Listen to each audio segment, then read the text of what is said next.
Dans un État, on connaît réglementairement trois types d'emblèmes, le drapeau, les armoiries et les sceaux. Parmi les emblèmes, le plus important est le drapeau. Quelles sont ses origines, ses formes et son contenu et quel respect doit-on accorder à cet emblème? Certains experts interviendront tour à tour pour nous en dire plus.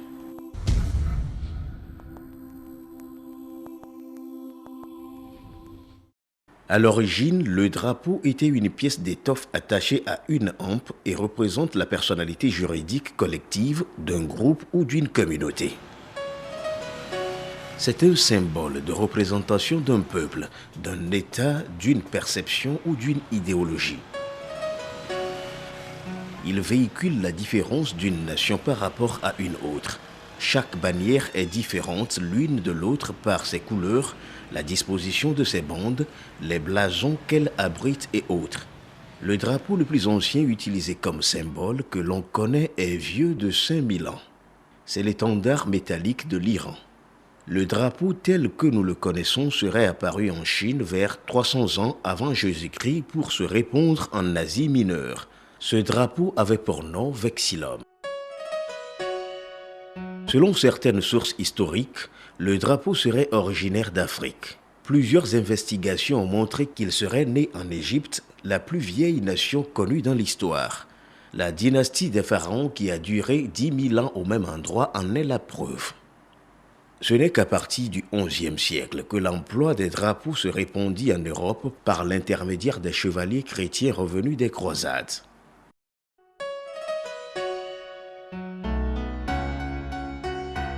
Quelles sont les formes et le contenu du drapeau? Toile, généralement de forme rectangulaire, mais pour des circonstances, cette forme rectangulaire peut être représentée dans d'autres formes géométriques, mais avec les couleurs phares de ce drapeau. C'est ainsi qu'on peut voir plusieurs formes de drapeau, une façon de miniaturiser la forme normale. La notion du drapeau s'est étendue à toutes les étoffes ayant valeur de signal ou de marque. Du rouge pour signaler un danger, une interdiction, l'orange pour la prudence, le vert pour l'autorisation, le blanc pour signaler un banc de méduses. De même, les drapeaux en sport de forme de damier que l'on agite sur les stades et dans les courses cyclistes ont leur signification de sécurité et d'avertissement. Dès qu'on flotte ce drapeau, n'importe quel citoyen ou de quelle nationalité qu'il soit, sait en même temps que voilà ce que ce drapeau-là indique. Vous irez à la plage, vous verrez que des fois, on hisse des drapeaux bleus pour indiquer que maintenant l'eau est accessible, on peut nager. Quand c'est le drapeau rouge, ça veut dire que il y a danger, vous ne pouvez pas nager dans ceci. Quand c'est jaune, on dit que attention, c'est mitigé, hein, donc sachez que faire.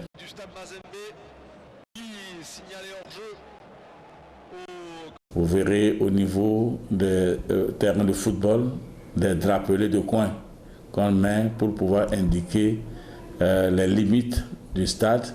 Certains drapeaux ont des significations presque universelles, comme le drapeau blanc brandi vers l'ennemi qui signifie la reddition ou une demande de trêve.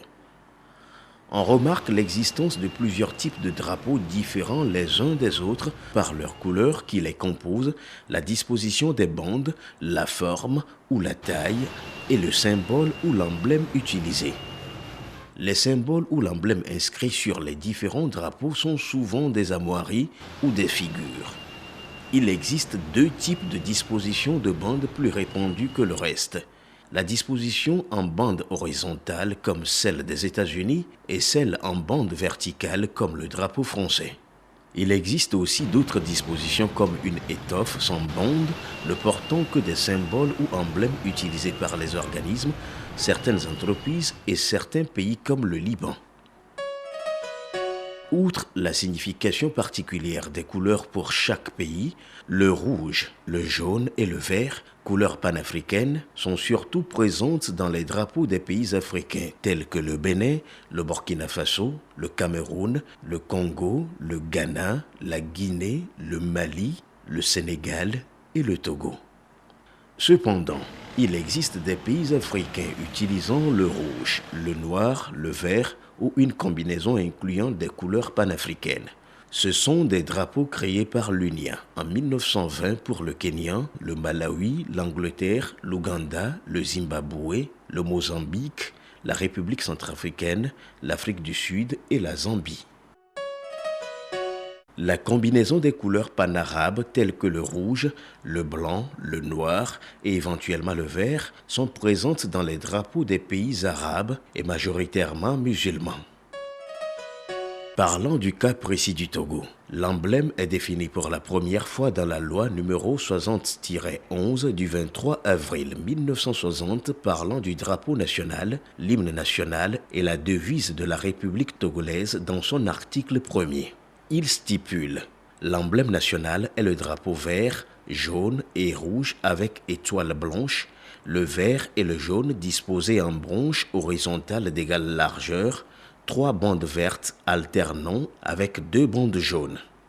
Parmi les 5 bandes, 3 s'arrêtent au carré rouge, les 2 autres sous le carré rouge. » Les 5, d'abord, symbolisent les 5 doigts de l'action, donc les 5 doigts de la main qui nous ont permis d'affermir et de conquérir par l'action notre indépendance. Parce qu'on a lutté, les gens étaient morts, il y a eu du sang versé avant que nous n'ayons cette indépendance. Donc, cette indépendance pour nous est très chère. Et ce n'est pas l'action. Donc, les 5 doigts de cette main-là qui ont été symbolisés par les bandes du drapeau togolais. L'étoile à 5 branches, j'ai donné le sens car c'est tiré de l'école de Pythagore. Et donc c'est un symbole pythagoricien que j'ai développé car cela exprime la vie. Et il suffit que quand vous êtes même content, n'importe quel moment que vous écartiez les 2 bras, les 2 jambes, vous verrez que vous vous inscrivez parfaitement dans une étoile à 5 branches. Et les pythagoriciens, j'ai voulu piocher à la fois dans l'Égypte ancienne et dans la Grèce ancienne. Il y a la couleur blanche qui est représentée par une étoile. Ça véhicule le message. C'est le message de la paix, de la concorde qu'on souhaite à ce pays. Et il faut se dire qu'il y a un carré rouge, une couleur rouge qui est matérialisée dans un carré. Et cette couleur-là rappelle aux Togolais qu'avant que ce pays ne soit indépendant, il y a eu des luttes âpres qui ont fait verser le sang des vaillants conquérants de cette conquête. Et dès que vous voyez ce sang, on se rappelle de ces aïeux qui ont milité, qui ont lutté pour que le Togo puisse accéder à son indépendance. Maintenant, il vient la couleur verte. La verdure, vous voyez, tout est verdoyant, c'est nos champs, nos flores, les richesses de la flore que le Togo dispose. Et vous l'aurez même remarqué dans une de nos chansons martiales, torrent prestigieux, fleuve majestueux, le sol merveilleux. Tout ça, là, c'est ça que ça décrit. Maintenant, la couleur jaune, elle porte l'espoir de ce pays, un lendemain radieux, et si jamais tous les Togolais devaient respecter ce pays et travailler pour pouvoir lui accorder ce rayonnement. Un drapeau peut subir des changements au cours du temps selon l'évolution politique d'un pays. Le changement de drapeau, souvent, symbolise le passage d'un statut à un autre, ou bien à un moment donné du parcours du pays, les citoyens, de façon consensuelle, décident de définir d'autres idéaux, puisque les couleurs véhiculent des valeurs. La finalité est que le drapeau soit l'âme du pays, la fierté de l'homme et le symbole de la nation. Le Togo a connu 4 drapeaux avant l'actuel drapeau, celui d'après l'indépendance. Le drapeau du Togo allemand, le drapeau de l'Empire colonial français, le drapeau de la République autonome du Togo et le drapeau de la période de transition. Au-delà des origines, des formes et du contenu, quel usage fait-on du drapeau ? Le drapeau constitue le symbole le plus caractéristique, le plus significatif et le plus répandu d'un État ou toute autre institution l'utilisant. Dans de nombreuses circonstances, notamment la commémoration de la fête nationale et des cérémonies officielles, on hisse solennellement le drapeau et on chante l'hymne national.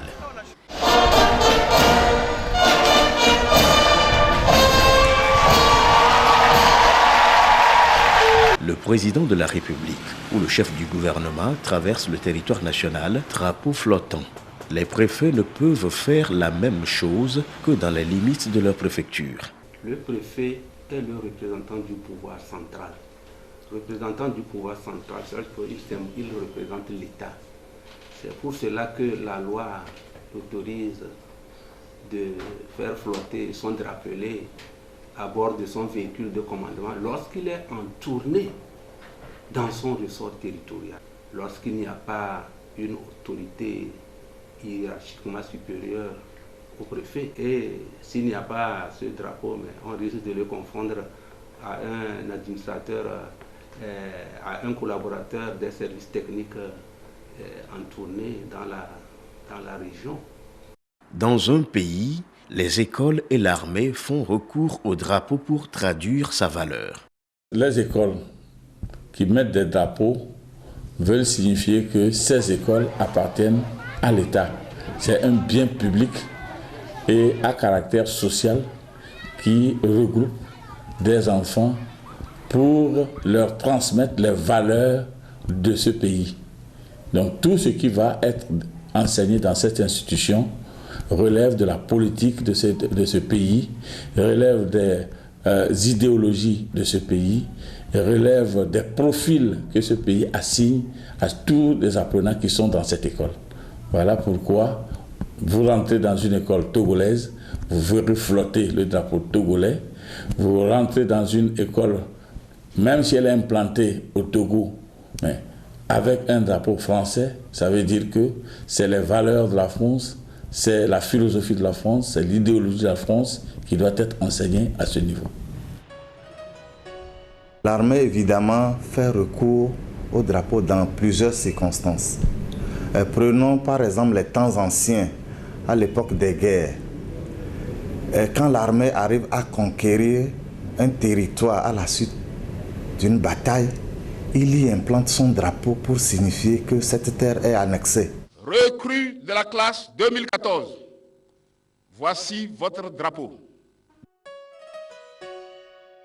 C'est aussi un signal fort pour leur signifier que ils doivent servir avec loyauté le pays.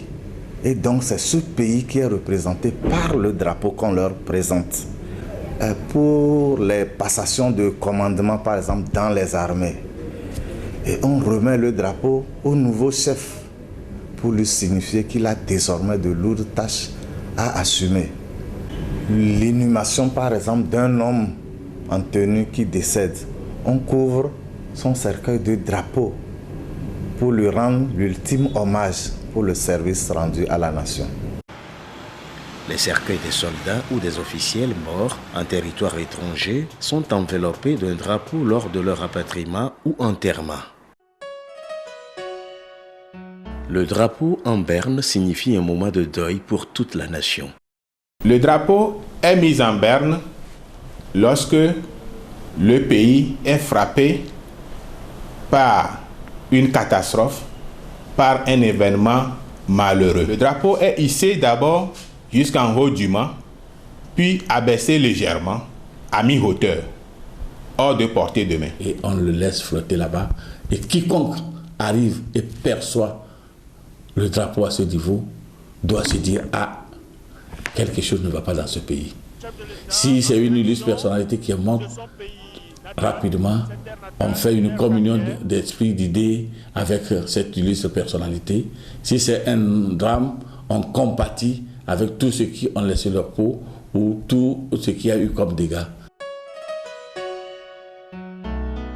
Compte tenu de la valeur et de ce qu'il représente pour les concitoyens, quelle conduite doit-on adopter à l'égard du drapeau ?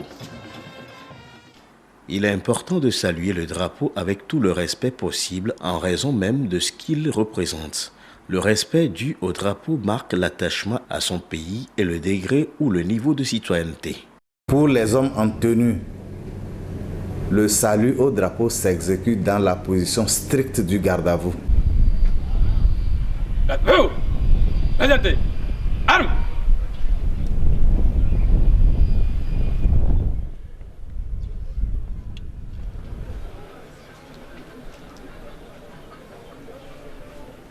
Arme à la main. Direction la patate. Va devant. Va devant. Marche. 1, 2, 1.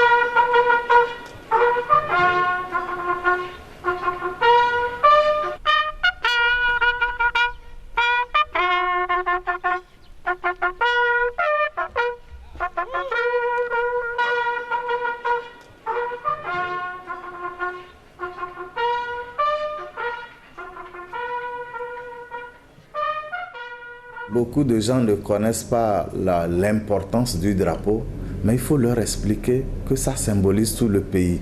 Et donc, c'est un devoir pour les citoyens d'honorer leur drapeau. En honorant le drapeau, ils honorent le pays. Ils se donnent eux-mêmes la valeur, parce que le drapeau véhicule la valeur du citoyen.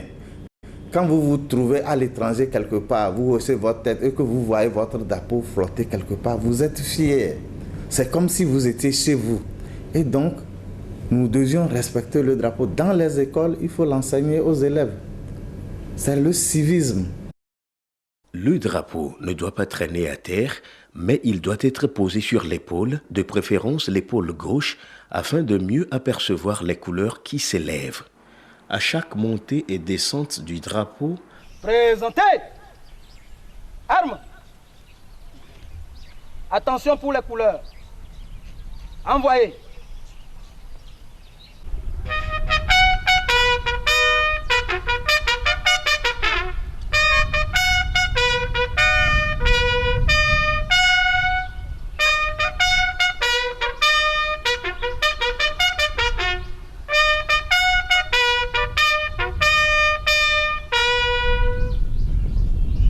le silence doit être de mise. La montée doit être empreinte de solennité. Elle doit être ni trop lente au point d'amuser et de lasser le public. Heureusement qu'aujourd'hui, nous avons une armée qui est encore très disciplinée et qui porte les valeurs de notre nation, même si nous ne le faisons pas comme cela se doit. Nous avons perdu l'habitude depuis un certain temps, mais à l'époque, quand vient l'heure de monter le drapeau, l'heure qui est annoncée soit par un coup de sifflet ou un coup de clairon, même si vous êtes à moto, à véhicule, vous devez vous arrêter.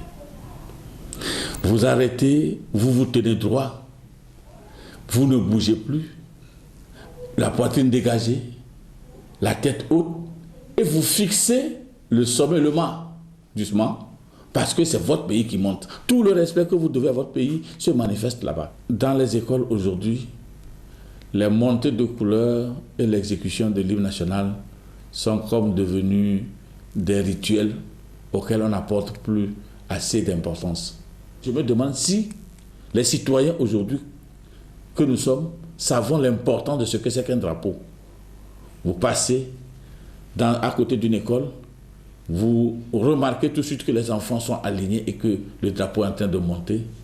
Vous voyez des gens circuler bonnement, des véhicules, des cyclistes. Personne ne s'arrête pour pouvoir accorder une certaine importance à ce drapeau, à son pays.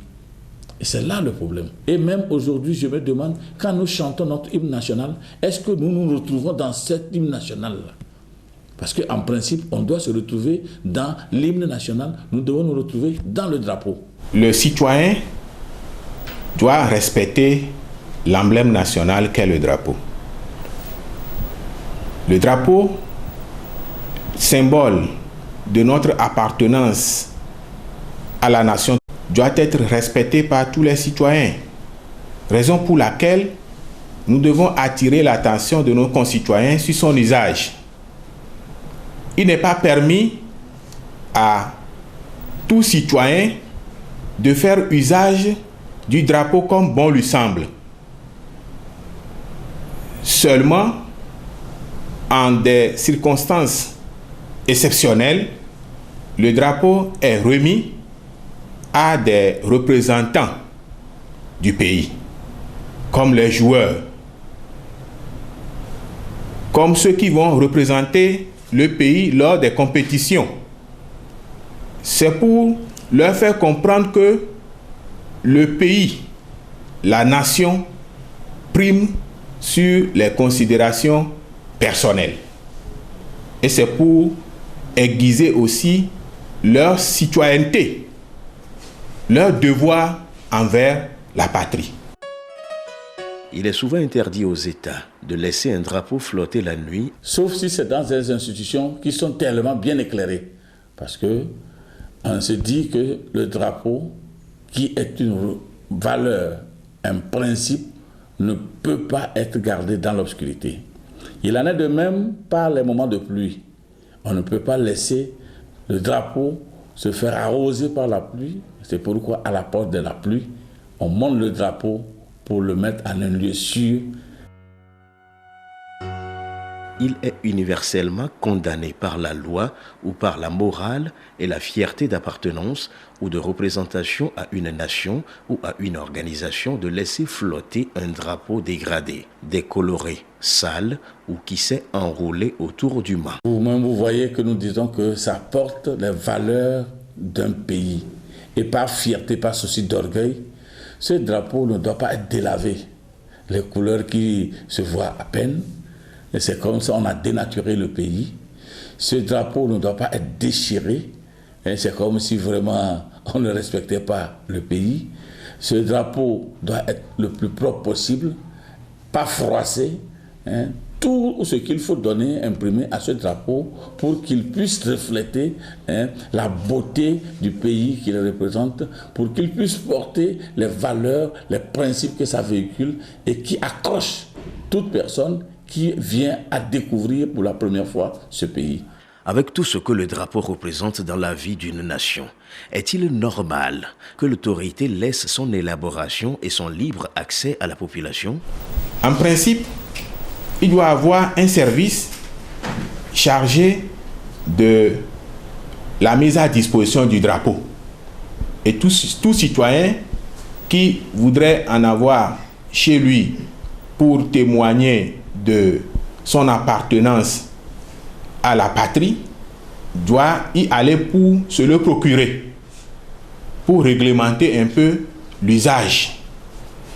Mais tel que cela se passe aujourd'hui, le drapeau qui est vendu, je dirais, un peu à la sauvette, ce n'est pas une bonne chose. À l'instar de tous les pays, la loi numéro 60-12 du 23 avril 1960 protégeant le drapeau togolais, l'outrage ou l'injure envers le drapeau sous quelque forme qu'il ait été prononcé ou proféré et qu'il ait été fait verbalement ou par écrit ou par quelconque geste que ce soit, seront punis d'un emprisonnement de 3 mois à 1 an et d'une amende de 10 000 à 10 millions de francs CFA ou de l'une de ces deux peines seulement. Des fois, les enfants viennent, ils ne savent même pas pourquoi on lève le drapeau. Parce qu'ils sont là, ils savent qu'à l'heure là, voilà ce qui se passe. Ils viennent, ils se mettent. Le soir à 17h avant de sortir de l'école, si certaines écoles ont encore cette habitude, ils se retrouvent encore, on monte le drapeau et on se sépare. On ne leur dit même pas ce que c'est que ce drapeau. Peut-être qu'on va leur dire, le drapeau togolais a 4 couleurs et on définit juste pour que l'enfant puisse avoir 10 sur 10 en ECM lors de l'évaluation. Et ça s'arrête là.